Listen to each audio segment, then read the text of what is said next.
Que faire lorsque tout va mal? Qu'est-ce que tu dois faire lorsque tout va mal, lorsque rien ne semble marcher, lorsque tout à coup, voilà, tout baigne dans les vinaigres? Qu'est-ce que tu dois faire? Alors la première des choses que tu dois faire précisément, c'est de prendre ton recul.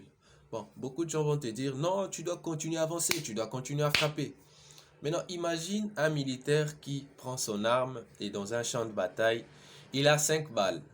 Il doit atteindre 10 ennemis, seulement que lorsqu'il tire ses 3 balles, il rate la première cible. Tu imagines qu'il n'a pas de recours, il n'a pas ses amis pour l'aider. Comment est-ce qu'il va s'en sortir? Comment est-ce qu'il va s'en sortir? Alors, ce qu'il faut faire premièrement, lorsque tout ne va pas, lorsque rien ne marche, c'est de t'arrêter un moment et de prendre ton recul. La deuxième des choses que tu dois faire, deuxièmement, lorsque rien ne marche, tu dois maintenant réfléchir sur identifier le problème et comprendre le problème. Pourquoi je n'arrive pas à atteindre mes objectifs? Qu'est-ce qui m'empêche à atteindre mes objectifs? Peut-être, je vais donner l'exemple d'un militaire, je ne sais pas pourquoi, peut-être parce que j'aime bien les militaires et aussi comment est-ce qu'ils arrivent toujours à trouver des solutions dans des situations les plus compliquées. Bon, si je continue avec cet exemple, pourquoi est-ce que j'arrive pas à atteindre ma cible lorsque je tire? Il se peut peut-être que je ne vise pas bien la cible ou encore voilà, le vent s'interfère lorsque je tire et ça empêche que j'atteigne mes cibles. Identifie ton problème, il faut prendre le temps de réfléchir et identifier le problème, le pourquoi ça ne marche pas, comprendre la situation et après ça vient maintenant le troisième point qui est trouver d'autres méthodes. Pourquoi ça ne marche pas? Comment ça ne marche pas? Oui, j'ai identifié mon problème. C'est parce que je n'arrive pas à bien viser, je n'arrive pas à bien tirer. Maintenant, qu'est-ce qu'il faut faire? Il faut trouver d'autres méthodes.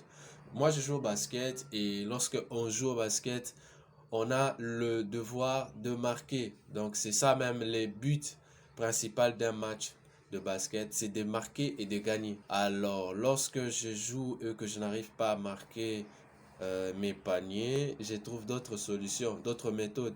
C'est-à-dire que si je rate trop souvent, je vais identifier, je vais me dire, voilà, je rate parce que mon adresse n'est pas bonne, ma position n'est pas stable, alors je vais adopter d'autres méthodes. C'est-à-dire, soit je fais des passes à mes collègues, soit je dribble, j'avance tout près de l'anneau, ce qui fait que c'est très difficile de rater lorsque tu es tout près de l'anneau de basket, en tout cas pour ceux qui savent bien jouer. Et ou encore, je veux demander à ce qu'on me retire du terrain pour que je prenne un temps pour moi-même afin de, voilà, de marquer quand je vais rentrer pour la deuxième fois. Ce sont plusieurs méthodes. Tu peux trouver d'autres méthodes pour toi, ce qui marche pour toi. Peut-être ce qui marche pour moi ne marchera pas pour toi, mais trouve des nouvelles méthodes. Voilà, merci. C'était Nissi Mundele André. Et j'espère que ces conseils vont t'aider à améliorer lorsque tout ne marche pas dans ta vie, lorsque rien ne marche dans ta vie. Et puis j'allais oublier, n'oublie pas d'associer Dieu dans ce que tu fais. N'oublie pas d'associer Dieu lorsque tout ne marche pas. Et même quand ça marche bien, n'oublie pas d'associer Dieu dans ce que tu fais. Merci, passe une très bonne journée. Je te bénis, que les bonnes choses t'accompagnent. Merci.